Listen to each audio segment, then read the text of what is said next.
Lo dicho, bienvenidos a todos otra semana más en el lunes de la prueba, que es el lunes especial. Así que hoy voy a cambiar un poco el estilo habitual de clase. Espero que se me oiga. Si alguien no me oye, hay algún problema de comunicación, por favor comentádmelo. Eh, si no, yo voy a suponer que todo funciona y voy a dar la clase. Como os decía, hoy el formato va a ser un poco distinto a la clase tradicional. Generalmente yo empiezo por una serie de noticias y luego doy la clase. Hoy lo voy a hacer al revés. En el bloque 1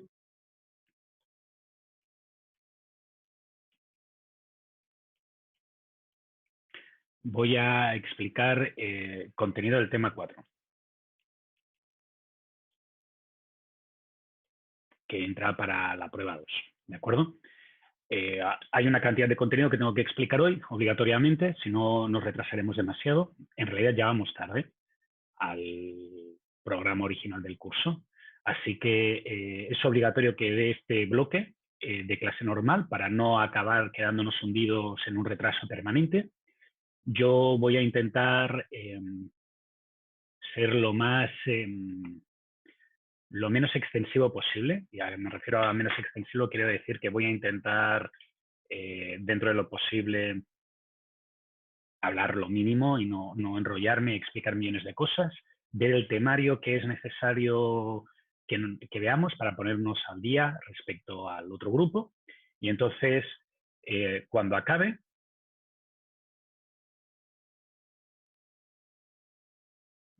y todo el bloque 2 estará asociado a la prueba. Y si queréis, y los controles también. Muchos de vosotros me habéis enviado 3 o 4 correos y os ha parecido que habéis enviado muchos correos ayer. Yo recibí como unos 80. Así que si aún nos quedan cosas de los controles, pues lo miraremos a lo largo de este segundo bloque, que básicamente es para dudas y preguntas cara esta tarde. ¿De acuerdo? Por lo tanto, todo el contenido orientado hacia la prueba, todas las preguntas que me queráis hacer respecto a la prueba, todas las dudas que tengáis respecto a lo que hayáis estudiado respecto a la prueba o cómo trabajaremos esta tarde, me las dejáis para cuando ya acabe el tema 4. Digo, lo que tengo que explicar hoy del tema 4. ¿De acuerdo? Básicamente tengo que empezarlo.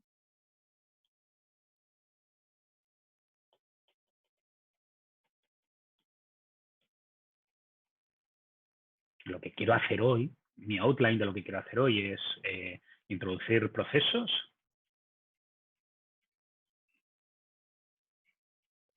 Profe, una pregunta Explicar, rápido. dime, ¿A qué hora es la dime, prueba? a las 5:30. Ok. Eso no lo fijo yo, lo fija pregrado. Y os debe haber enviado un correo, igual que me lo enviaba a mí, con que era a las 5:30. No es que lo haya escogido yo, ¿eh?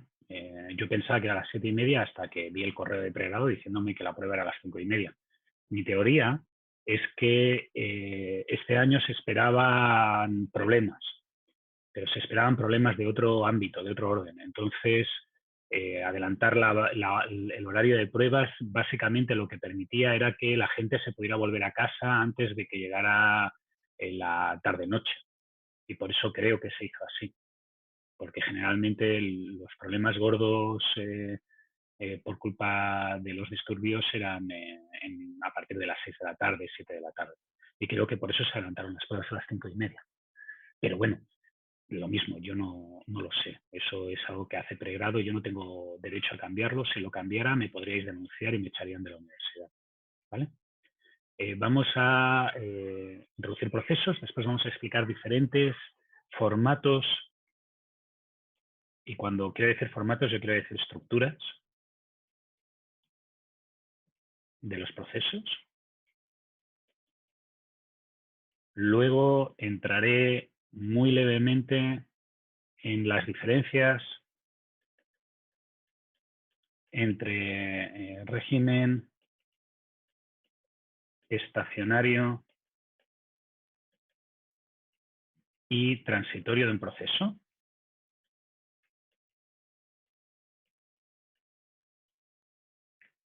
Y acabaré con un pequeño ejemplo que es una introducción a la fórmula de Little.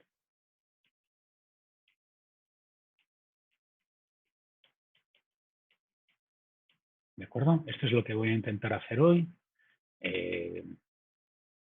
Cuando acabe de eso, pues seguimos para adelante y nos pasamos a la prueba de hoy, que entiendo que es lo que más os importa, pero vamos a intentar que esto no sea pan para hoy y hambre para mañana. Vale. Introducir procesos. Hasta ahora, nosotros ya hemos analizado el proceso, las operaciones de una empresa, y siempre que las hemos analizado en clase, las hemos analizado con lo que se conoce como un diagrama de caja negra.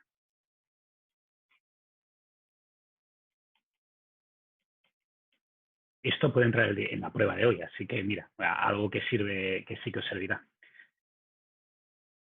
El diagrama de caja negra es que supone que la firma está aquí dentro, no miramos dentro de la firma y lo único que miramos es los inputs, básicamente los recursos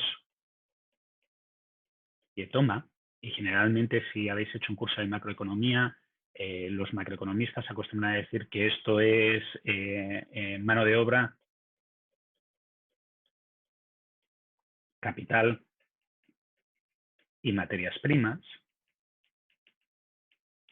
con mayor o menor detalle, y esto de aquí da unos outputs,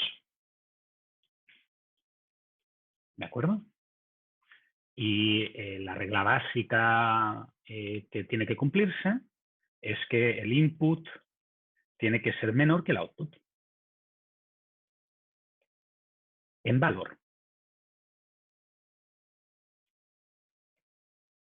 Porque si tú consumes más de lo que das, pues al final vas a desaparecer porque estás perdiendo dinero. ¿De acuerdo? Esa es la idea básica del diagrama de caja negra. El tema de procesos, básicamente, lo que estudia es esto, le pone una lupa, sé que parece un caramelo, pero dibujo muy mal, y con lupa mira al interior. Así que fijaros que en el fondo lo que estamos haciendo es de un análisis que mira entradas y salidas y no le importa lo que hay en medio, es una cosa que es para otro. Ahora vamos a entrar con más detalle en ver cuál es el proceso, cuáles son los actores que cogen esos inputs, qué hacen con ellos y cómo consiguen esos resultados. Ese es el tema que vamos a ver en procesos, ¿de acuerdo?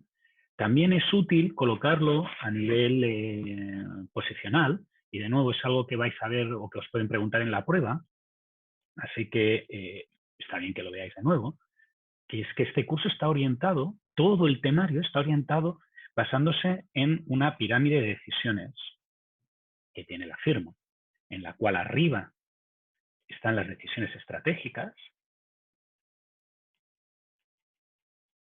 por el medio están las decisiones tácticas y por el fondo están las decisiones operativas.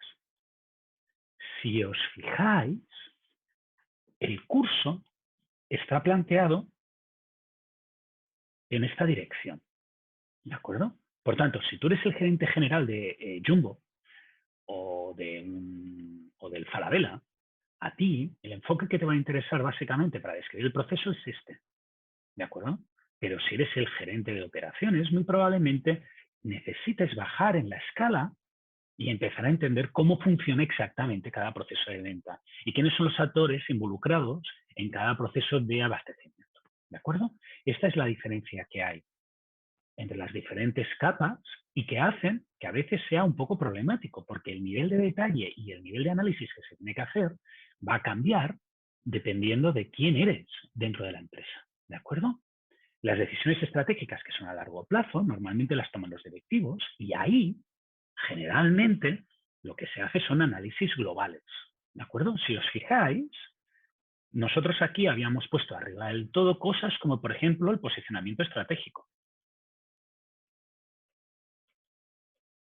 Y según vamos bajando, pues empieza a haber pronósticos, planificación agregada y procesos. ¿De acuerdo? No quiere decir que los procesos estén por debajo de la planificación agregada. Simplemente quiere decir que a lo mejor la planificación agregada está situada por aquí y generalmente los procesos están situados por aquí. Pero fijaros que hay una intersección aquí. ¿Sí? Lo mismo con los pronósticos. Generalmente los pronósticos hay de muy rango valor, pero nosotros lo ponemos en táctica porque generalmente los que usamos nosotros son para decisiones tácticas / operativas de corto plazo. ¿Vale? ¿Qué significa esto? Significa que según vayamos entrando cada vez más para abajo, nos vamos a encontrar con mayor detalle. ¿Sí? Y en este caso, en el proceso, nosotros vamos a tener que entrar en bastante detalle. Vamos a entrar en un detalle en procesos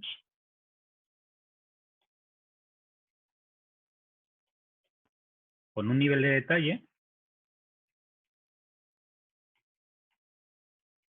que me dice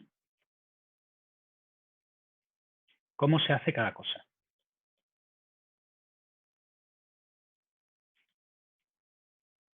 ¿De acuerdo? Llegamos hasta este nivel de detalle. Entonces, antes de seguir para adelante, quiero hacer un pequeño aviso.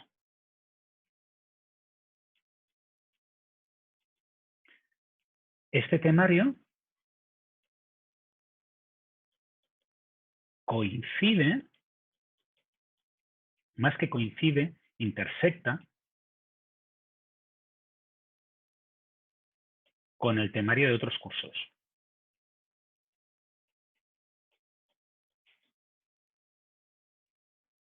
Y específicamente intersecta de una forma muy importante con el temario de IO, de investigación de operaciones. Sé que algunos de vosotros sois mecánicos. Para los mecánicos no os preocupéis porque cada vez que yo hago una referencia a investigación de operaciones simplemente la hago para que vuestros compañeros que hayan hecho investigación de operaciones vean la diferencia. Para los industriales, que sí que habéis hecho IO, veréis que yo en muchas ocasiones sobresimplifico respecto a lo que os explicó el profesor de IO que tuvierais. Ya fuera Moreno, ya fuera Ruth o fuera quien fuera. ¿De acuerdo? No es que esté diciendo que lo que hicieron ellos esté mal. Simplemente que el enfoque que voy a hacer yo es diferente. ¿Vale? Ellos tratan un caso, que es generalmente el transitorio, y yo voy a tratar otro caso, que es el régimen permanente.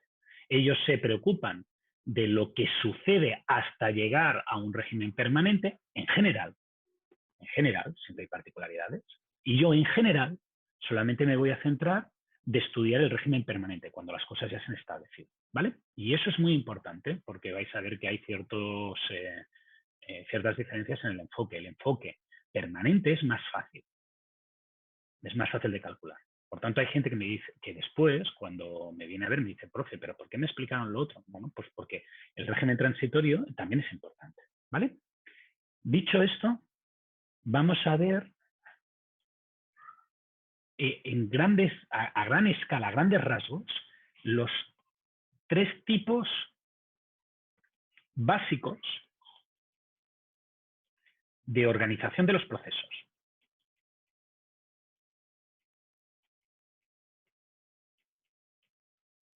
¿De acuerdo? Quiero que quede claro el básicos. ¿De acuerdo? No quiero decir que sean los únicos que hay. Quiero decir que son los 3 grandes referentes. Y después, el resto de procesos muchas veces lo que hacen es combinar cosas de 2 o 3 de ellos para conseguir la mezcla que le funciona bien a esa empresa. ¿De acuerdo? No quiere decir que sean los únicos. Quiere decir que por lo general uno pueden llevarse al caso extremo y llegan estos elementos. El primero, tipo 1, es lo que yo voy a llamar tipo línea, que en inglés se llama flowshot.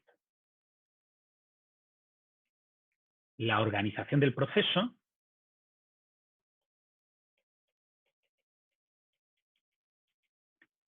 es secuencial.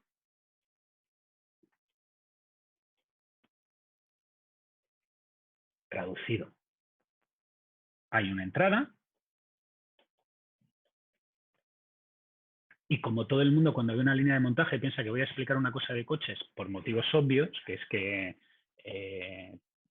es mi background formativo, voy a explicar algo que seguramente todos vosotros habéis pasado e incluso puede ser que creáis que no era una línea, pero en realidad os están tratando como una línea, que es un vuelo de avión, ¿de acuerdo? Y voy a poner un vuelo de avión internacional porque tiene más etapas y por tanto va a quedar más claro. Todo el mundo llega al aeropuerto. Una vez todo el mundo llega al aeropuerto, todo el mundo hace check-in. ¿Sí? En unas colas interminables. Un desastre. Generalmente la gente se cuela, broncas, peleas, niños llorando que es mejor que niños durmiendo, al menos para el padre, porque si se duermen está ahí. Y después de hacer el check-in, todo el mundo va y tiene que pasar, como es un vuelo internacional, por el control de la PDI. Todo el mundo. Bueno, supongo que debe haber alguien que se cuela, pero todo el mundo, ¿entendéis? Y después de la PDI, todo el mundo pasa por el control de las maletas. Luego, todo el mundo espera. Sí, es verdad, hay algunos que tienen carnet VIP y esperan en un sitio más cómodo, pero todo el mundo espera. Y todo el mundo embarca. Esto es un proceso secuencial. No tiene por qué estar fijo en el espacio. Todo el mundo pasa por todas las etapas. Obviamente, cuando uno entra en la PDI, pues alguno tardará muchísimo tiempo. Por ejemplo, no sé, un cubano con un pasaporte yo qué sé, de Venezuela que quiere ir a Estados Unidos, pues seguramente en la PDI pues lo tendrán mucho tiempo comprobando todo y otro pues tarda muy poco. Por ejemplo, yo generalmente cuando vuelo a España me pegan el sello y me pegan una patada y me dicen que me vaya corriendo. ¿Sí? Pero el proceso es el mismo. Todo el mundo tiene que dejar las cosas. Sí, es verdad, hay gente que tiene el extra y a lo mejor pasa por otra cola, pero hacemos exactamente el mismo proceso. ¿Vale? Este es el caso extremo 1. Posiblemente es el caso más eficiente.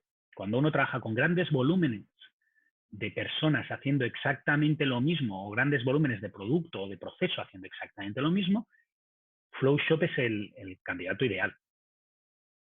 ¿Vale? Ahora, el tipo 2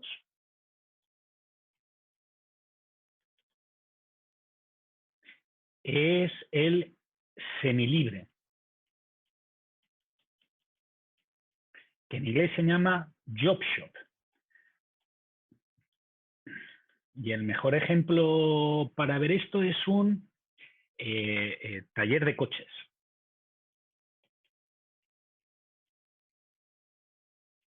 Un mecánico. Cada trabajo tiene una ruta diferente. Es como una cocina de un chef. En una tienda, en un mecánico de reparación de autos, tienen diferentes máquinas, ¿de acuerdo? Posiblemente después tienen una máquina 4 que en realidad no es una máquina, que es el que cobra, ¿vale? Y ahora llega un auto y este auto pues puede ser que tenga que hacer un cambio de aceite. Y entonces lo que haga sea ir por aquí y salir. Pero ahora tengo otro auto que, por ejemplo, él lo que necesita es hacer una revisión. Y a lo mejor tiene que hacer primero aquí, luego aquí, luego aquí, luego aquí, luego aquí. Y luego puede ser que tenga un tercer auto diferente, que lo que tenga que hacer ha venido con una avería y entonces primero entra por aquí, que es donde lo analizan, lo desmontan y después pasa por aquí, pasa por aquí, pasa por aquí y pasa por aquí. Y puede ser que haya otro que lo único que tenga que hacer es un cambio de aceite y entre directamente por aquí, por aquí, por aquí. ¿De acuerdo? Cada auto es diferente, pero en el fondo todos utilizan más o menos los mismos recursos. Por tanto, es semilibre. Las máquinas son limitadas, los procesos son limitados, las operaciones que se hacen son limitadas, no te van a hacer, no te van a tunear el coche y lo van a transformar en un misil nuclear, porque no tienen el equipo. Y cada auto vendrá con su serie de operaciones, cada uno las que tenga, ¿vale? Eso es semilibre y es el caso JobShop, ¿sí? Fijaros que es posible encontrar intermedios entre JobShop y FlowShop, o casos que uno podría haber tratado como un JobShop, pero que en realidad lo trata como un FlowShop. Por ejemplo, nosotros hemos tenido el ejemplo anterior de los aviones y hemos representado internacional,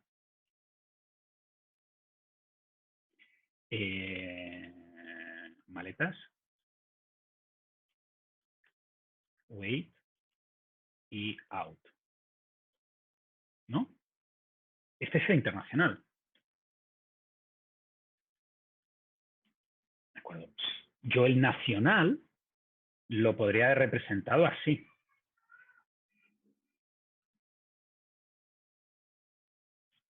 ¿Sí? Y esto ahora hubiera sido un JobShop. Pero si os fijáis, esto no es así.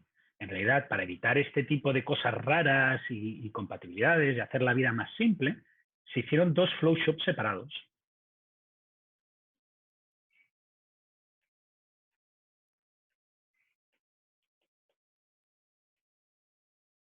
¿Por qué? Porque en los vuelos nacionales no se pasa por la PDI. Y posiblemente las maletas también reciben otro tratamiento si tienen que ir a un vuelo internacional que si tienen que ir a un vuelo local. ¿De acuerdo? Por tanto, un problema que hubiera sido un JobShop se simplifica haciendo dos líneas separadas, con elementos completamente separados, y cada uno tiene sus operaciones concretas. ¿De acuerdo? El caso en que todo es fijo y todo pasa exactamente igual, el caso en que cada uno pasa por lo que necesita de un conjunto limitado de operaciones, y después tenemos el caso 3, que es el estructura completamente libre,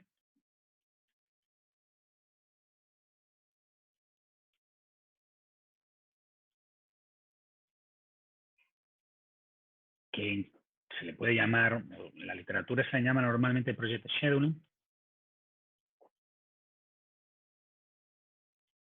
Yo le he oído muchas veces en castellano llamarles proyectos singulares. Y me gusta el término de proyecto singular porque en teoría todos os acordáis de qué significa singular. El singular es el contrario del plural y implica una vez, uno. ¿De acuerdo? Por tanto, resulta que hay algún tipo de proceso específico que veréis en gestión de operaciones avanzadas y que creo que también se ve en FEP, en formulación y evaluación de proyectos, que debido a su individualidad y a su singularidad, que hace que no pueda aprovecharse lo que se hace con otros casos, obliga a generar y a estudiarlo como una estructura única. ¿De acuerdo? Y esos son proyectos singulares y generalmente se trabajan aparte y separado de todo el resto de los procesos. ¿Vale? Quiero que quede claro que la idea es que tiene que ser singular, tiene que ser único. Y este proceso es, si es posible, hay que intentar moverlo hacia el caso 1 o 2. Yo la semana pasada puse un ejemplo en vuestros compañeros del jueves que creo que resultó bastante claro y por tanto voy a aprovecharme y voy a repetir exactamente el mismo. No sé si conocéis una empresa chilena que se llama Crystal Lagoons. Es un tipo que se empezó a vender a los jeques árabes piscinas del tamaño de una laguna, enormes, con una tecnología que básicamente se centra en la que se utiliza en el cobre para evitar la filtración de los residuos tóxicos a la tierra. Y eso lo que genera es una capa completamente impermeable que después puede llenar como una piscina enorme, pero en vez de ser como es enorme, es una laguna. Y como los países árabes en el Oriente Medio, hacer de exposición de que tienes mucha agua quiere decir que eres muy rico, es como ir con un Ferrari, pues se volvió muy popular y lo que empezó como una empresa que hacía proyectos a medida, creció tanto y se internacionalizó tanto, se llevó a otros países en los que se querían crear lagunas y parques naturales y en campos de golf y demás, que lo que se pasó de ser un proyecto único empezó a generalizarse y lo que se intentó fue buscar aquellas operaciones que son típicas y en vez de trabajarlas como cosas que son completamente diferentes cada vez, intentar encontrar aquellos patrones que son habituales en el proceso e intentar estandarizarlos y homogeneizarlos para que sean usables, no en su proyecto original, sino para todos los proyectos. Hay una empresa chilena que hace lo mismo con la construcción de viviendas. Se la toma como si estuviera construyendo barcos o autos y repite exactamente el mismo patrón una y otra vez, una y otra vez, una y otra vez. ¿Qué es esto? Es pasar de este caso 3 que estáis viendo ahora en esta lámina a caso 2 o caso 1 si conseguís. ¿Por qué? Porque el hecho de estandarizar el proceso, un proceso de estandarización, permitirá reducir costos. Y esos costos que se reducen, además de trasladarse en unos mayores beneficios para la empresa, se trasladarán para un menor costo para los clientes, por tanto, mejor competencia en el mercado y permitirán además la eliminación de errores porque la estandarización lo que lleva es a identificar cómo funcionan las cosas y al saber cómo funcionan las cosas, cuando tú haces una cosa 1000 veces, la probabilidad de que te equivoques se reduce respecto a la probabilidad de equivocarse si lo haces una vez. ¿De acuerdo? Cuantas más veces haces una cosa que sea idéntica, menos probabilidad hay de error. ¿Sí? ¿Ha habido alguna pregunta por aquí? ¿No? ¿Todo el mundo me ha entendido? Básicamente lo que estamos diciendo es que antes teníamos este análisis que era toda una caja negra y ahora cuando uno pone la lupa aquí y empieza a mirar con más detalle, pues se da cuenta que hay diferentes entes que intervienen en esa caja negra y que esas entes que intervienen en la caja negra pues hacen que el problema cambie. ¿Sí? ¿Dudas? ¿No? Muy bien. Fijaros... sí, primero Matías, luego Antonia. Dime, Matías. Si podría explicar de nuevo el tipo 2, el de semilibre, no me quedó muy claro. Mira, en un semilibre básicamente lo que tú tienes es un proceso en el cual tú sabes hacer ciertas cosas, solamente ciertas cosas, y dependiendo de la persona que viene, le pasas por la etapa que toca, que depende de la necesidad que tenga el cliente. Pero tú no puedes hacer cualquier cosa. Por ejemplo, lo que va a pasar ahora en la segunda hora de clase, la primera hora de clase es muy parecido a esto. El primer bloque de clase es muy parecido a esto. Todos pasáis exactamente por las mismas etapas. Primero explico mis 10 minutos, luego hago una parada o preguntas, me preguntáis o no, siguiente. Pero luego vendrá que vosotros tenéis dudas sobre la prueba y empezaréis a hacerme preguntas de ejercicios. Y ahora, cada ejercicio es un caso diferente, es una de esas flechas de un color diferente. Y ahora, ¿cómo le voy a dar yo solución a ese ejercicio para contestaros a vosotros? Pues en algunos casos abriré el Excel y contestaré en Excel. En algunos casos abriré la pregunta, leeré la pregunta en alto y haré un análisis que no necesitará del Excel. En otros necesitaré Excel y la tablet. Y en otros, pues tendré que hacer una combinación en orden diferente de cada uno de esos 3 pasos que hay. ¿Sí? Fijaros que yo no tengo recursos infinitos. O sea, yo básicamente cuando me hacéis una pregunta la contesto con mi labia, la computadora o el tablet. y haré una combinación dependiendo de las necesidades de cada una de vuestras preguntas. Por tanto, cada pregunta tiene una ruta diferente. Por tanto, no es que tengan una única ruta, no los contesto a todos con el mismo patrón, no os voy a contestar a todos con el mismo patrón, pero la cantidad de cosas que voy a hacer está limitada a 3 herramientas que tengo. ¿Sí? Por tanto, es como una estructura semilibre. Cada producto, cada una de vuestras preguntas va a recorrer el proceso de forma diferente. ¿Te ha quedado más claro? Sí, profe, gracias. Vale. Sebastián ha hecho una pregunta escrita, le contesto a Sebastián y después contesto a Antonia, creo que era Antonia. Sebastián dice, profe, entonces estandarizar produce menos costos, elimina errores, ¿y qué más? Bueno, generalmente al eliminar errores y reducir costos, lo que consigues es mayores beneficios. Y esos mayores beneficios, básicamente, lo que se transforman es que tú puedes abaratar el producto y puedes ganar más dinero. ¿Sí? Dicho de otra manera, ayer hubo bastantes errores en algunas de las preguntas. ¿Qué voy a hacer? Pues voy a estandarizar, no voy a subsidiar a los ayudantes, lo voy a hacer yo, a partir de ahora voy a corregirlo yo todo, todos los controles, y también todo lo que vosotros me enviéis que no sea estándar, pues reduciré costos. ¿Me entendéis? Porque es gran parte de los errores se deben a que o yo he cometido errores en el o cuando vosotros me enviáis los datos, no los enviáis como yo esperaba, y eso me crea un error porque después los leo y no me los da bien y bueno, son errores. Cada vez hacéis menos. O sea, yo lo veo, el control 5, la gente en vez de presentarme los resultados en horizontal, me los presenta en vertical. En el control 8 ya no me hacéis eso. Ya me los presentáis como yo he pedido. También he hecho un sistema que es más así. Es una caja, contesta, contesta, contesta, contesta, contesta. ¿Por qué? Porque es estandarizado y es simplificado. ¿Sí? Y en el fondo, lo importante cuando uno crea un sistema es darse cuenta de cuando se equivoca. Esto es más fácil extrapolar un error que aquí. Aquí es muy difícil, porque lo típico que te van a decir es, es que esto era una vez en la vida, no se va a hacer nunca más. Entonces, ¿el error qué? Nadie analiza por qué ha pasado el error. Aquí es mucho más fácil hacer un análisis de por qué ha pasado el error.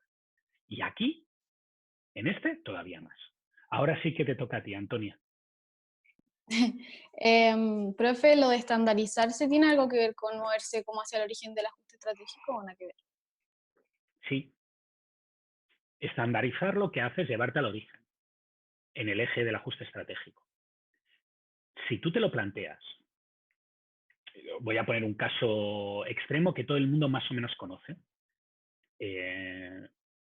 ¿Alguno de vosotros ha visto autos viejos, muy viejos? Al principio los autos se hacían así. Cada auto era un auto. El creador del auto, construía el auto completo.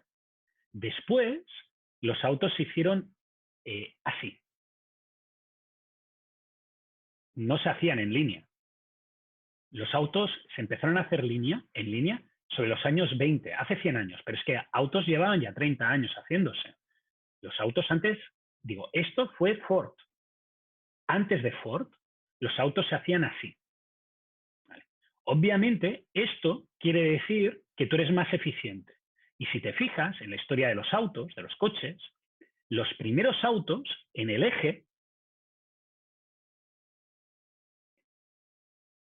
los primeros autos estaban aquí. Y los autos han ido bajando. ¿De acuerdo? Han ido bajando de nivel en el eje. Es verdad que hay autos como Ferrari que siguen estando arriba. Pero ahora tú puedes comprarte un auto. Bueno, todo el mundo puede tener coche. Una vez escuché a un compañero de trabajo chileno decirme, si alguien me hubiera dicho a mí que la señora de la limpieza le iba a llegar para tener un auto cuando yo tenía tu edad, bueno, cuando yo tenía menos de mi edad, no me lo hubiera creído. ¿Qué es eso? Ese proceso es este proceso de aquí. ¿Y cómo se consigue? A través de la estandarización. Es la única manera de conseguir ese movimiento.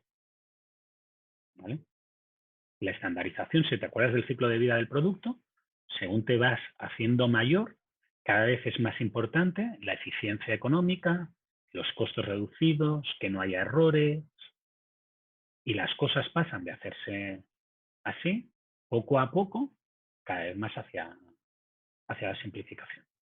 ¿Vale? ¿Más preguntas? ¿No? Bueno, vamos a pasar a la siguiente gran clave. Estos sistemas se pueden estudiar de dos maneras muy diferentes.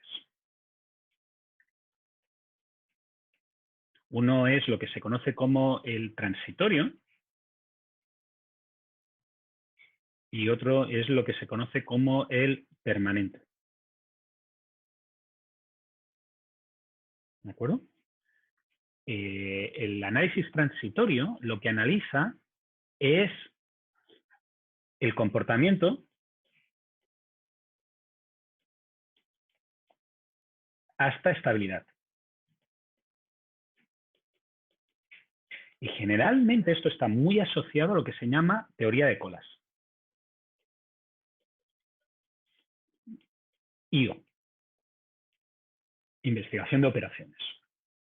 En esta carrera o en esta universidad. Repito, yo no voy a trabajar con esto, por tanto, si alguno de los 33 conectados es ingeniero mecánico y no sabe a lo que me refiero, que no se preocupe, no pasa nada. Aquí lo que uno analiza es pues, si el flujo medio, cuánta gente está, y generalmente lo estudia considerando el principio de la situación. En el régimen permanente, uno lo que hace es un análisis global.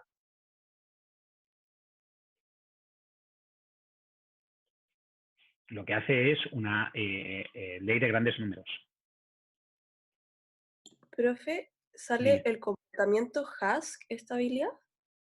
¿Dónde he puesto hash? O sea, es que no sé qué dice. Hasta estabilidad. Ya, gracias. Me ha sorprendido porque hace poco compré una cosa que se llama hash y no palta hash. Y he dicho, uff, si hubiera sabido que alguien sabía cómo hacer un arcade gun en Chile, no me lo hubiera comprado en Australia. Y se llama hash, por eso. Es que he tenido un lapsus. Sé que he prometido que no iba a intentar escaparme de la clase, pero mi cerebro a veces se me va. Básicamente, en este caso, uno analiza un sistema bajo una serie de criterios más restrictivos. ¿De acuerdo? Y quiero poner un ejemplo muy ilustrativo para que entendáis que el enfoque que yo le estoy dando es diferente al enfoque que le está dando el profe de IO. Y no quiere decir que el enfoque que esté dando el profe de IO sea erróneo. Quiere decir que el enfoque que tiene el profe de IO es diferente. Por tanto, a la hora de resolver los problemas reales, uno tiene que ver qué es lo que quiere analizar. El transitorio o el permanente. El análisis global o el comportamiento detallado. Y utilizar una herramienta o la otra, porque son herramientas diferentes. ¿De acuerdo? Y el ejemplo es un ejemplo muy simple.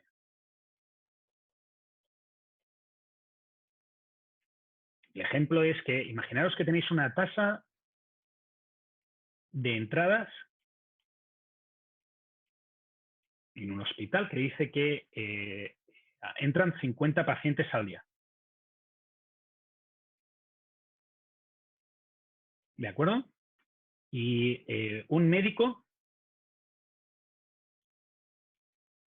atiende 10 pacientes al día y hay 5 médicos. ¿De acuerdo? Muy bien. Este sistema, según las reglas de IO, es inestable. No funciona. Porque según lo que os explicaron, la tasa de entrada tiene que ser estrictamente menor, ¿sí? Estrictamente menor, no sirve menor o igual. estrictamente menor que la tasa de proceso.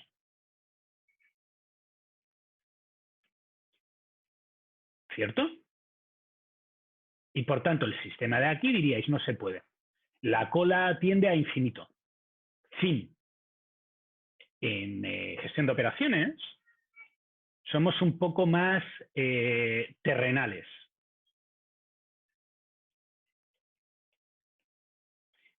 Y somos conscientes que posiblemente el médico puede trabajar un poquito más de 10, hacer 10,00000001 y ahora resulta que el sistema es estable.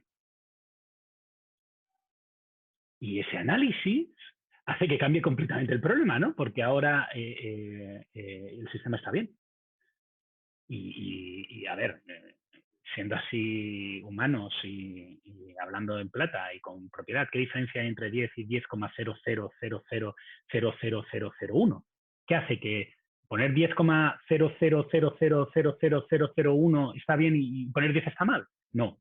Quiere decir que en la práctica uno tiene que tener en cuenta que los modelos que usa tienen factores de error y por tanto yo voy a permitir este caso y no lo voy a considerar terrible, ¿vale? Pero no quiere decir que esté mal. Quiere decir que bajo las hipótesis que uno trabaja en IO, está mal. Y bajo las hipótesis que trabajo yo, que son más laxas, que quiere decir que le doy mucha más libertad al sistema, están bien. ¿Sí? Voy a poner, para que quede claro, un ejemplo sobre este 5×10. Existe una norma internacional creada por una entidad subvencionada por la ONU que se llama OIT. La OIT es la Organización Internacional del Trabajo. Es una entidad que hace los estándares de trabajo. Y estos se adhieren en las fábricas, se adhieren los países mayoritariamente a él. Los países europeos están todos adheridos a esta sociedad. Estados Unidos está adherido, creo que Chile también está adherido. Básicamente lo que establece es las condiciones en las cuales uno tiene que trabajar. Y, por ejemplo, una de las cosas que se tiene que cumplir es que el 8% del tiempo de una hora tiene que ser descanso. Porque los seres humanos tienen que ir al baño, o tienen que fumarse un cigarrillo, o tienen que hacer otra cosa, ¿vale? Estas organizaciones tienen una métrica o una serie de herramientas para medir el trabajo que tiene la persona. Y el sistema métrico es escala 100, ¿vale?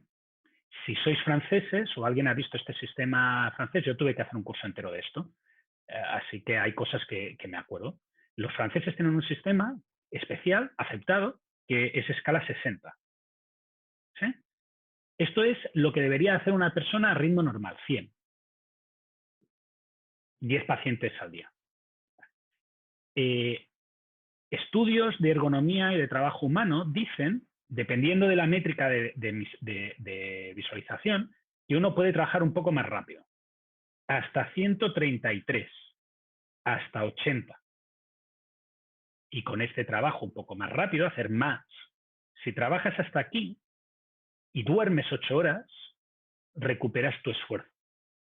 El cansancio no se acumula. Si trabajas más de 133 o más de 80, en la métrica francesa, tu cuerpo se resiente y necesita descansar más que las 8 horas. Esto implica que trabajar 10,00000001 es como trabajar a una velocidad no de 100, de 100,00000001. Y eso es legal. No pasa nada. Es más, la diferencia entre 100 y ese 100,00001 pues es minúscula. Eso implica que cuando uno empieza a tener en cuenta estos hechos, los análisis, como resultado,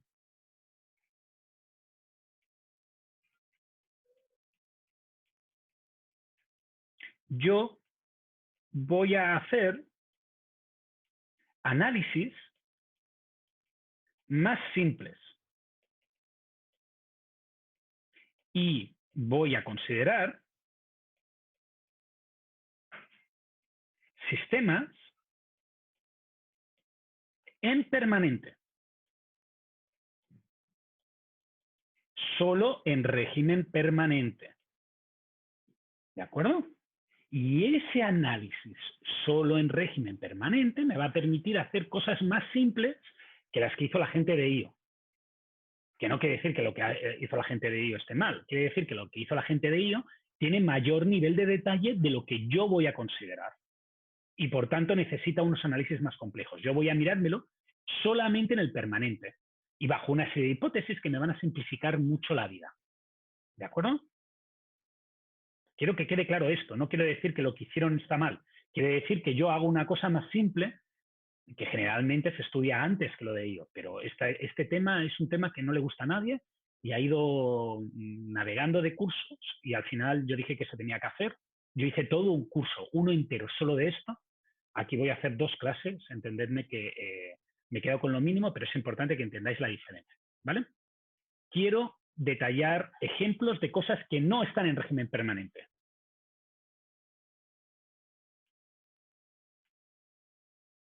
No está en permanente.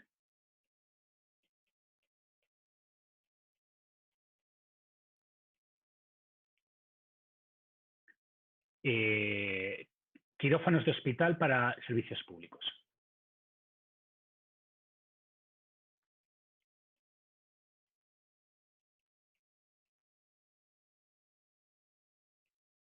Si alguno de vosotros lee las noticias, sabrá que la lista de espera para que te hagan una operación, si no vas por privada, está creciendo y crece y crece y crece y crece, y ahora llegará un momento que la gente se morirá en la lista de espera y se estabilizará porque la gente se morirá en la lista de espera. La misma gente que entre será la misma gente que se muera más la gente que opera. ¿De acuerdo? Y entonces se estabilizará el proceso. Pero actualmente la lista de espera para operaciones de quirófano en Chile ha ido creciendo de una forma constante y no es estable. Por tanto, cualquier cosa que yo explique en el curso de gestión de operaciones no aplicará porque no se puede evaluar tal cual lo estoy haciendo yo. ¿Vale? Yo estoy pensando que se ha llegado a régimen permanente. Por tanto, que las entradas en el sistema y las salidas en el sistema, a grosso modo, a largo plazo, son las mismas. ¿Vale? Quirófanos de mofaje. Otro ejemplo típico que se pone.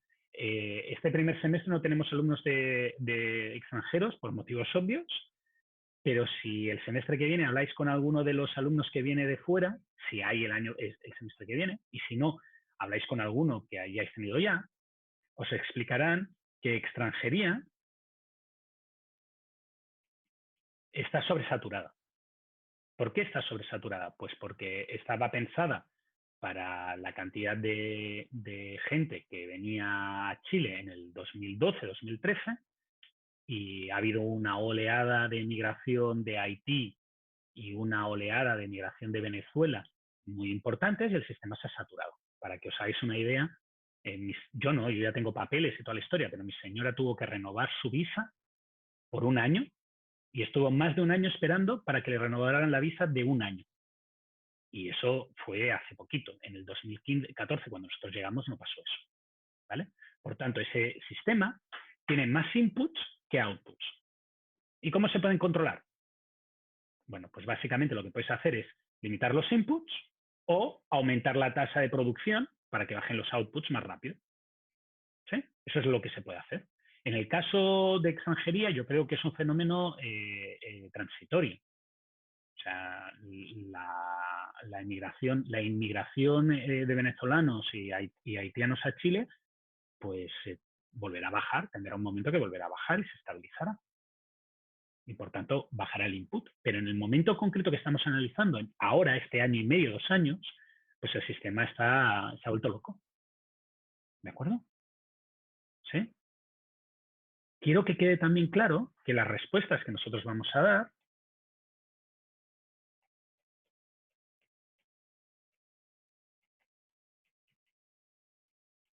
son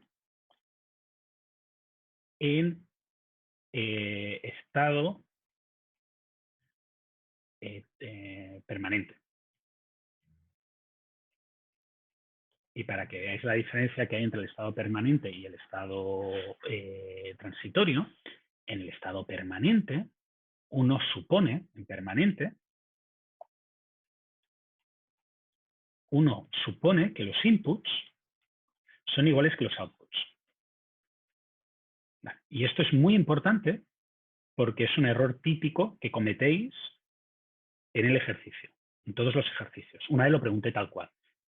Puse, el hospital, bla, bla, no sé qué, entran 5 pacientes al día. ¿Cuántos pacientes son atendidos en promedio por un médico? Pues si entran 5 pacientes y todo el mundo lo atienden, pues en promedio 5 pacientes por día. ¿Vale? Esto es vital para todos los cálculos que yo voy a hacer. Que los inputs sean iguales a los outputs. En régimen permanente, porque en un transitorio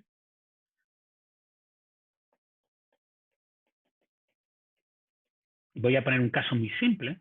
Imaginaros que de 4 a 5 entran 8 pacientes por minuto y de 5 a 6 entran 4 pacientes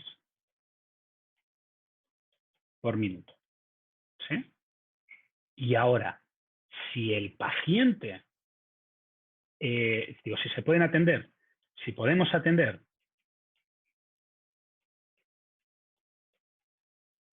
6 pacientes por minuto,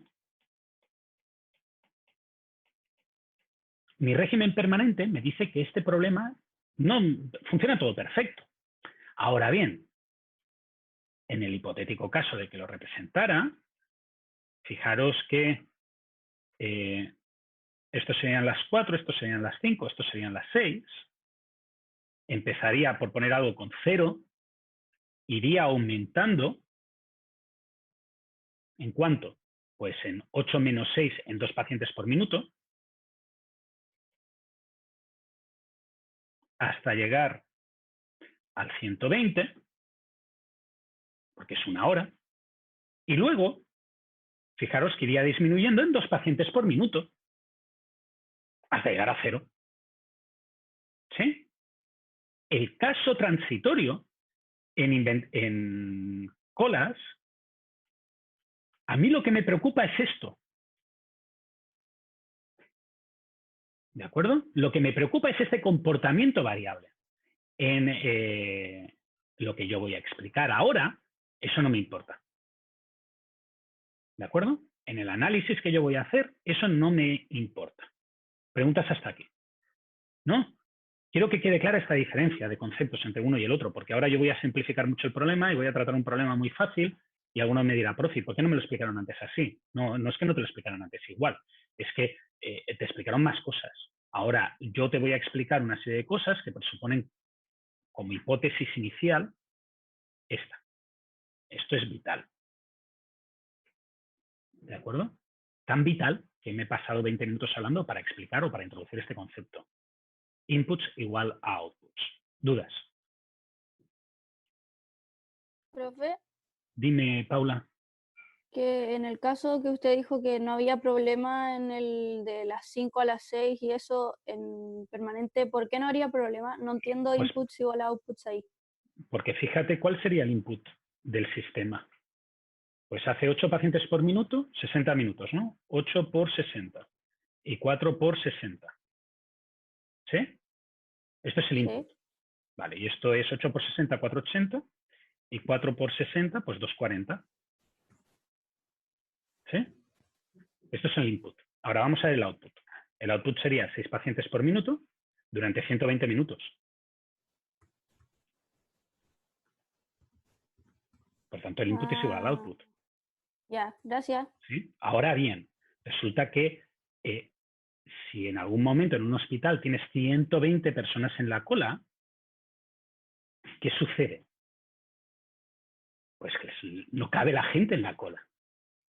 Por tanto, en el transitorio, el hecho de tener 120 es un problema. Porque físicamente no caben 120 personas esperando que los atiendan. ¿De acuerdo? Y ahí tienes un problema muy grave. Es el mismo problema que tendrías incluso si llegaras a un régimen permanente aquí, en quirófanos de la Mufase, y dijeras, Perdonad.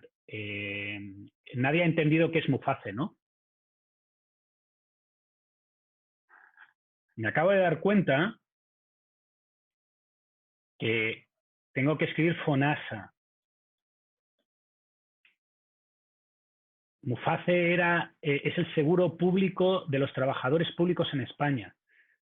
Los quirófanos por FONASA, que es la sanidad pública chilena, aun cuando llegara un momento en que la gente que entrara fuera igual a la gente que saliera, habría un problema, que es que hay dos años de gente esperando operación. Y eso es un problemón. Por tanto, hay que arreglarlo para que el output sea mayor que el input. ¿Sí? Perdonad que me haya confundido, pero me han salido las siglas de otra cosa que está asociada a la sanidad. Yo tengo una dislexia, pero ahora creo que queda mejor. Debería entenderlo todo el mundo. Los quirófanos de FONASA, la gente que va por FONASA para que la operen, generalmente tiene que esperar 2 horas. Digo, 2 años en promedio. Y el problema es ese, es que los inputs son mayores que los outputs. Cuando llegue a que el input sea igual al output, entonces el problema que trataremos es las colas enormes. ¿Sí? Pero yo eso no lo voy a considerar. Para mí no va a ser un problema a día de hoy. Para este problema. Para este caso, que es lo que voy a explicar yo en procesos. ¿Dudas? ¿No? La primera herramienta que vamos a utilizar para este tipo de estudio es lo que se conoce como la fórmula de Little.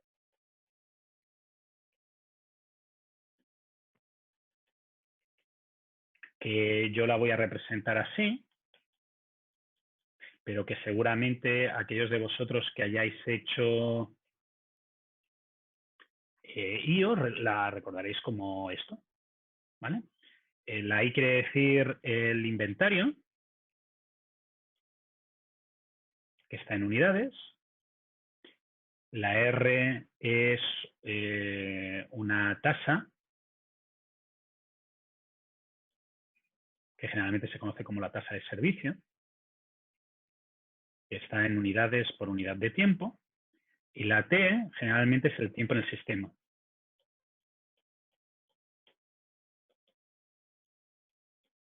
Que está en unidades de tiempo.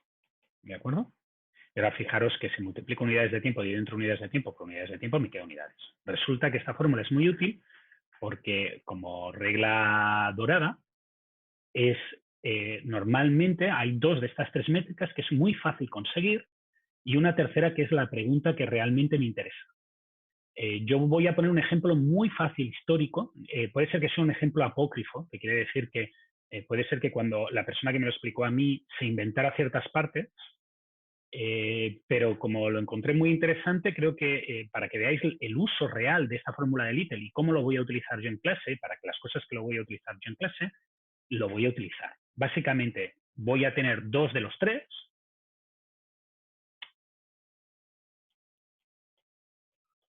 Y mi pregunta es sobre el tercero. ¿De acuerdo? Muy bien.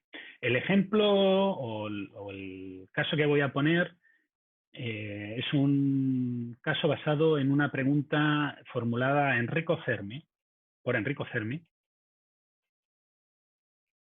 a sus alumnos.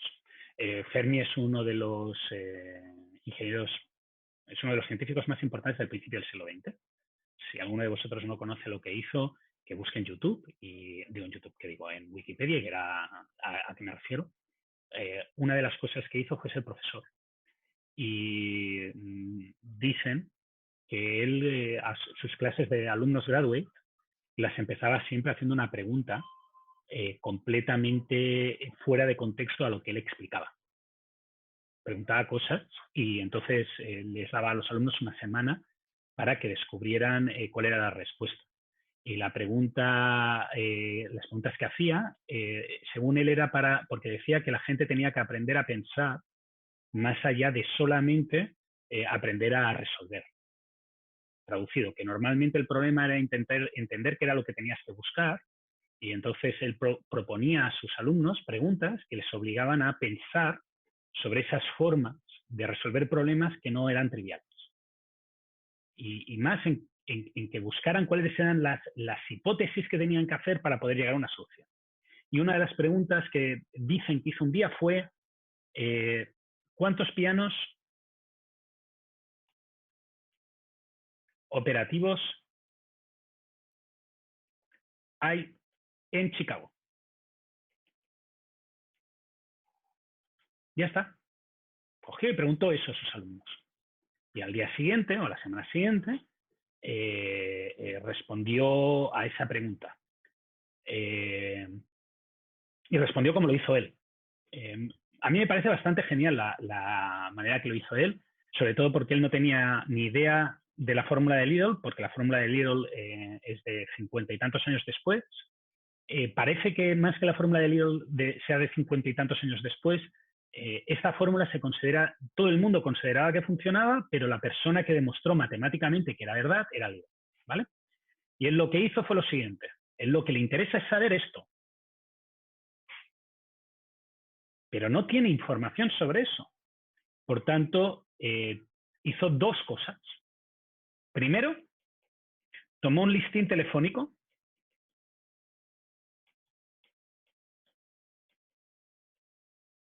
y contó el número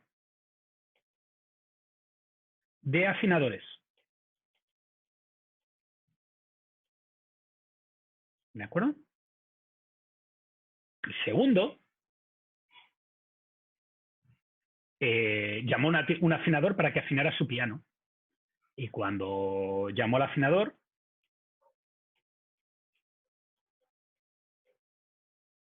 le preguntó cosas básicamente le preguntó dos cosas.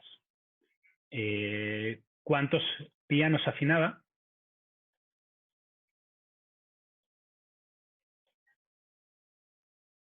En un día o en una semana. Y lo segundo era cada cuándo había que afinar el piano.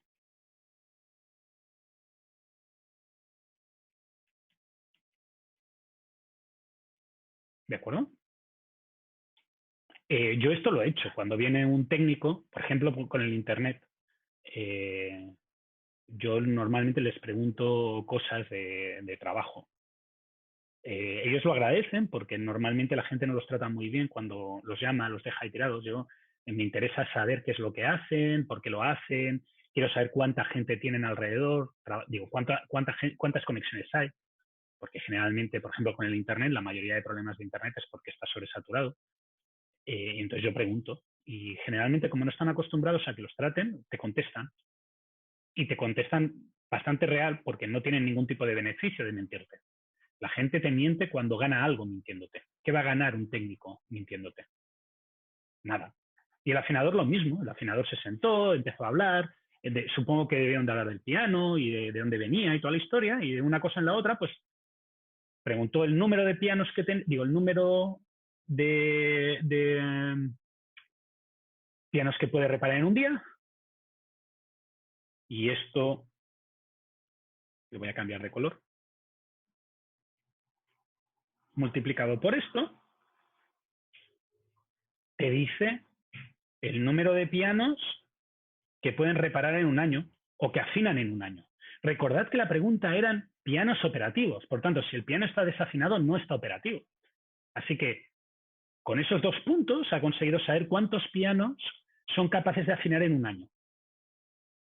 ¿Sí? El total de todos los afinadores de piano que hay. Fijaros que si hubiera una cola excesiva para que te afinaran el piano, pues lo único que harían sería que aparecerían más afinadores porque tendrían más trabajo. Y si los afinadores no tienen trabajo, pues se buscarían un trabajo de otra cosa y desaparecerían de la lista de afinadores. ¿Sí? Por tanto, tengo un buen estimador muy rápido del número de pianos que se pueden afinar en un año en Chicago. Y ahora, ¿cada cuánto hay que afinar un piano?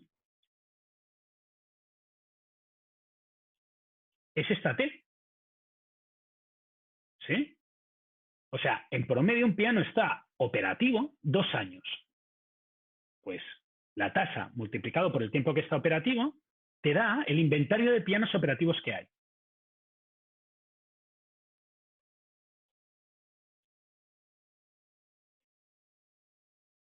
Alguno me dirá, esto es muy ingenuo, estás haciendo muchas hipótesis. Sí, estoy haciendo muchas hipótesis, pero ¿cuánto costaría mirar todos los sitios donde tienen pianos en Chicago para ver o para contestar a esta pregunta? Y esto es súper fácil, esto se puede hacer en un momento. Generalmente, en un sistema pasa lo mismo.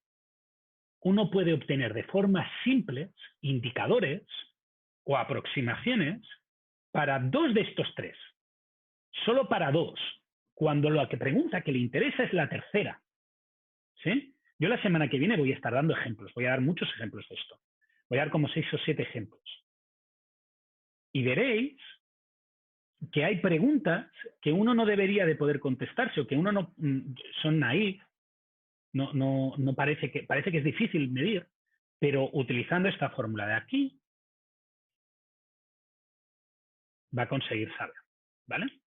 Y son indicadores importantes para la empresa. Son indicadores que le transmiten información sobre el funcionamiento de su proceso. En este caso, un procedimiento en régimen permanente y a una escala global. ¿De acuerdo? Régimen permanente y una escala global.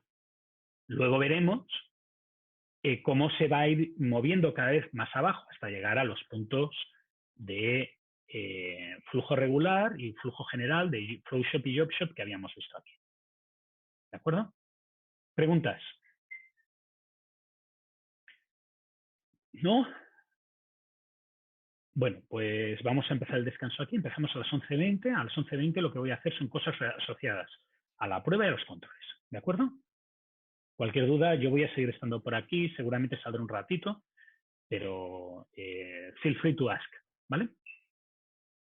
Y eso es todo. Gracias.